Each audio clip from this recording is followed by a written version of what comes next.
one giant district. In the future, Philippines makes one of the biggest decisions ever and finally get rid of all the corruption and all the crime. Philippines becomes a giant utopia. It is the most unbelievable transformation ever. Sa buong kasaysayan, palaging pinagninilayan ng sangkatauhan ang posibilidad ng paglalakbay sa panahon. Isang ideya na bumihag sa ating imahinasyon at nagsilbing inspirasyon ng maraming aklat, pelikula at series sa telebisyon. Ngunit paano kung may mga taong tunay na nagsasabing sila mismo ay galing sa ibang panahon? Sa loob ng maraming dekada, may mga individual na nagpakilala bilang mga time traveler o nag-aangking nagmula sa ibang panahon, mula sa nakaraan o sa hinaharap. Ang mga kwento ay nagdulot ng matinding diskusyon, pagkagulat at minsan pag-aalinlangan mula sa publiko. I think that makes people question your credibility. Narito ang ilan sa mga pinakakilalang kaso ng mga taong nag-claim na sila ay mula sa ibang panahon. Tara at sabi-sabi nating alamin mga ka-triview.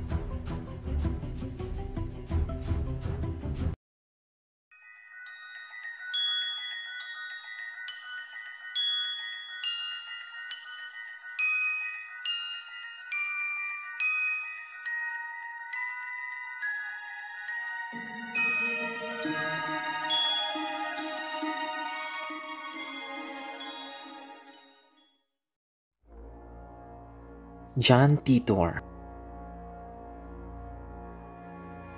Isa sa mga pinakakilalang kaso ng di umano'y time travel ay ang kaso ni John Titor, isang misteryosong lalaki na lumitaw sa mga online forums noong taong 2000 hanggang 2001. Sinabi niya na siya ay isang sundalo mula sa taong 2036 na ipinadala ng nakaraan upang kunin ang isang lumang computer, ang IBM 5100.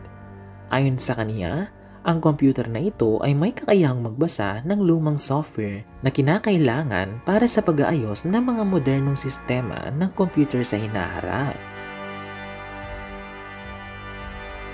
Nagbigay siya ng babala tungkol sa isang nalalapit na civil war sa Amerika na sisiklab sa taong 2004 at tatagal hanggang 2015. Pinahayag niya rin ang pagkakaroon ng isang ikatlong digmaang pandaigdig na magsisimula sa taong 2015, kung saan milyon-milyon ang mamamatay. Sinabi niyang gumagamit sila ng isang teknolohiya sa hinaharap na tinatawag na Kerr Black Hole, isang makina na may kakayahang baguhin ang gravity at lumikha ng isang time-traveling wormhole. Pero ano ang nangyari kay John Titor? Matapos ang kanyang mga prediksyon, bigla siyang nawala sa forums noong 2001. Hanggang ngayon, wala pang ebidensya na sumusuporta sa kanyang mga sinabi, lalo na't hindi natupad ang kanyang mga prediksyon. Maraming naniniwala na ito ay isang hoax o kasinungalingan, ngunit ang iba ay naniniwala na maaaring nagbago lamang ang timeline.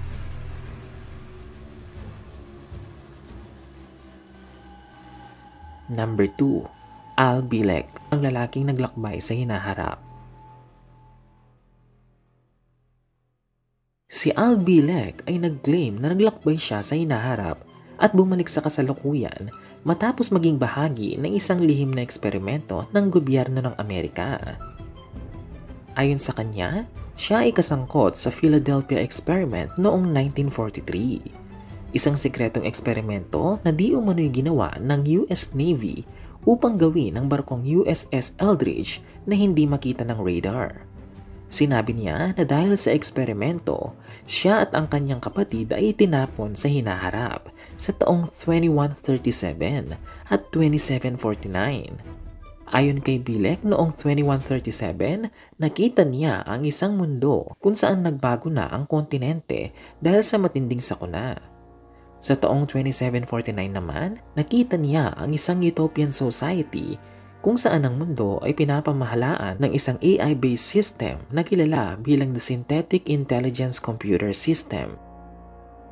Ang issue sa kanyang kwento ay walang matibay na ebidensya na ang Philadelphia experiment ay tunay na nangyari at marami ang nagsasabing si Bilek ay maaaring nag-imbento lamang ng kanyang kwento.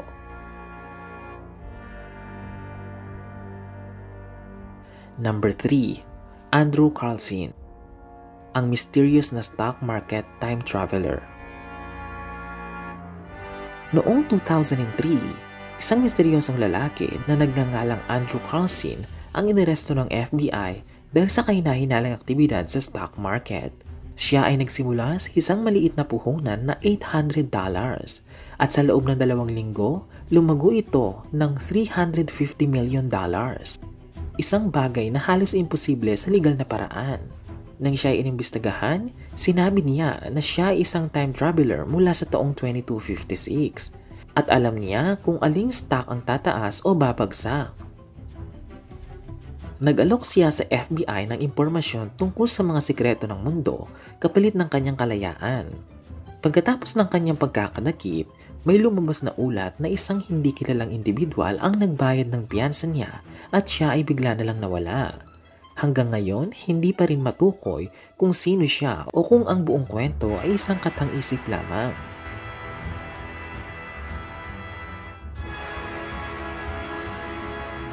Noah, ang time traveler na may mga video sa YouTube.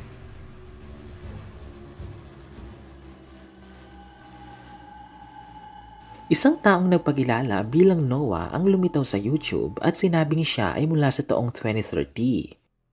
Sinasabing isang dating empleyado siya ng gobyerno ng Amerika na bahagi ng isang lihim na proyekto ng time travel.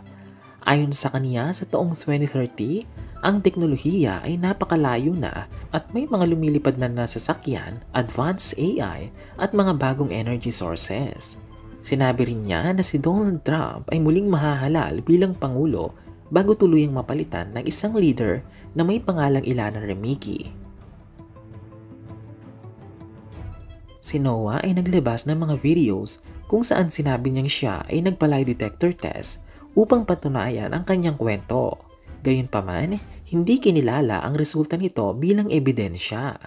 Makalipas ang ilang taon, inamin din niya na ang kanyang kwento ay pawang katang-isip lamang. I am not a time traveler. I'm just a regular guy, unemployed, living at home. I wanted to tell you all the truth about... Number 5. Sergey Ponomarenko, ang lalaking nawala at bumalik matapos ang dekada.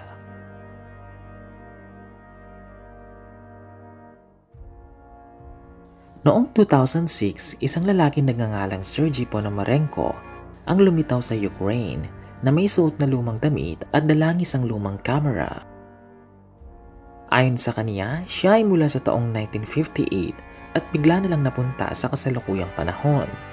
Ang kamera na dala niya ay may mga lumang larawan ng Kiev noong 1950s at ng isang babaeng sinasabi niyang kasintahan niya noon. Nang siyasatin ng mga otoridad, napag-alaman na may taong nagngangalang Sergey Ponomarenko sa record noong 1950s, ngunit nawala siya ng misteryo noong panahong iyon.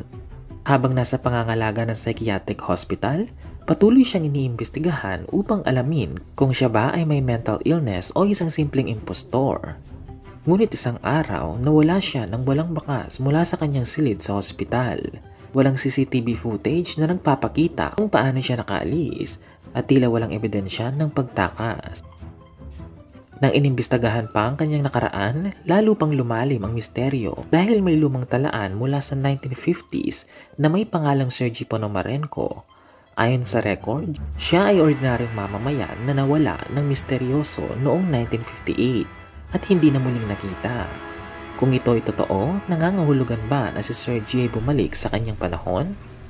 Dahil sa kakaibang pangyayaring ito, maraming haka-haka ang lumitaw tungkol sa kung ano ang tunay na nangyari kay Sergey. Ang kaniyang mga larawan at biglang pagkawala ay tila sumuporta sa ideya na maaaring siya ay tunay na nakapaglakbay sa hinaharap bago bumalik sa kanyang orihinal na panahon. Samantala, may ilang teorya na nagsasabing maaaring si Sergey ay bahagi ng isang lihim na eksperimento ng Soviet Union noong Cold War, kung saan isinailalim siya sa time travel nang hindi niya alam.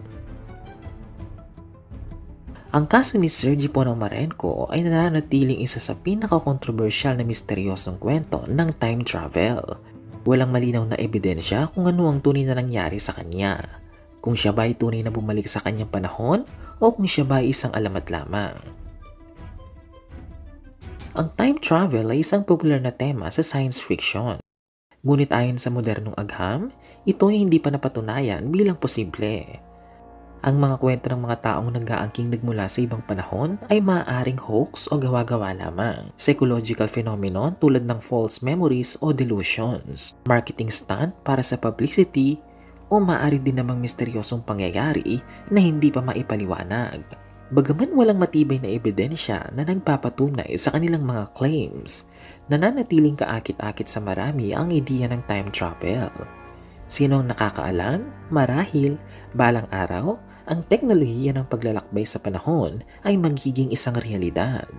Kayo mga ka-triview, naniniwala ba kayo sa mga sinasabi ng mga taong ito? Sa tingin niyo ba ay mayroon sa kanila ang malapit sa katotohanan? Nais naming marinig ang inyong saloobin sa comment section below. Hanggang sa muli mga ka-triview.